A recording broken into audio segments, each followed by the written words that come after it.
palsu ini kronologisnya dibuat seolah-olah tersangka ini dirampok atau dilakukan menjadi korban pencurian dengan kekerasan yang mengakibatkan kendaraannya dibawa lari oleh orang lain. Ternyata setelah beberapa jam kemudian anggota kami dari Satreskrim Polresta Yogyakarta melakukan pelacakan, mengurut kronologisnya seperti apa, kemudian luka yang disebabkan akibat kekerasan yang disampaikan, ternyata menemui kejanggalan, didalami oleh tim lapangan dari Satreskrim Polresta Yogyakarta ini. Dan alhasil memang dari bukti-bukti atau kejanggalan-kejanggalan tersebut bisa diungkap bahwa tersangka ini telah melakukan perbuatan yaitu laporan palsu yang seolah-olah dia adalah korban dari kejahatan dengan kekerasan. Ya. Setelah kita dalami lagi dari hasil pemeriksaan kita, kenapa yang bersangkutan ini melakukan pembohongan atau membuat laporan palsu?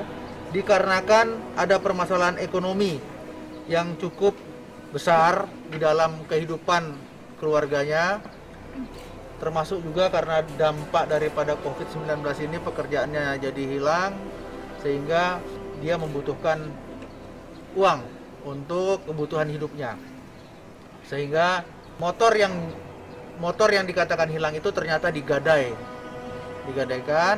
dan uang gadainya itu dipergunakan untuk membayar hutang, kemudian membayar cicilan, dan membayar kontrakan rumahnya. Punya anak kecil, dia adalah seorang ibu rumah tangga. Ekonominya kacau, tidak terurus. Rumah masih ngontrak, tidak punya apa-apa. Motor yang dia miliki satu-satunya digadai untuk memenuhi kebutuhan hidupnya dan membayar kontrakan rumah.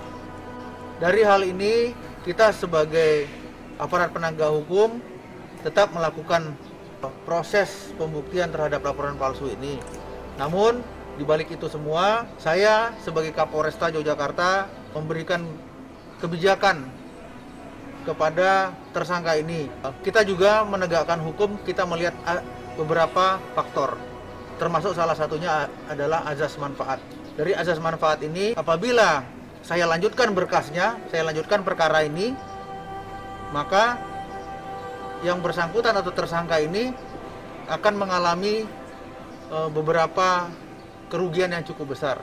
Satu, kerugian rumah tangganya, anaknya tidak terurus, utangnya masih banyak berbelit-belit.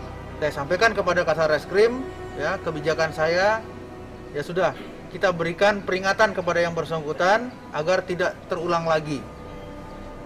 Perbuatan membuat laporan palsu ini adalah tindak pidana yang sebenarnya bisa dihukum dengan ancaman 7 tahun sebenarnya.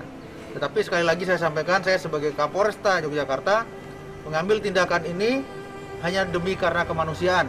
Melihat latar belakang yang bersangkutan begitu miris, begitu sedih melihat latar belakang. Sehingga ya sudah sewajarnya atau saya sebagai Kapolresta mengambil tindakan ini hanya demi karena kemanusiaan.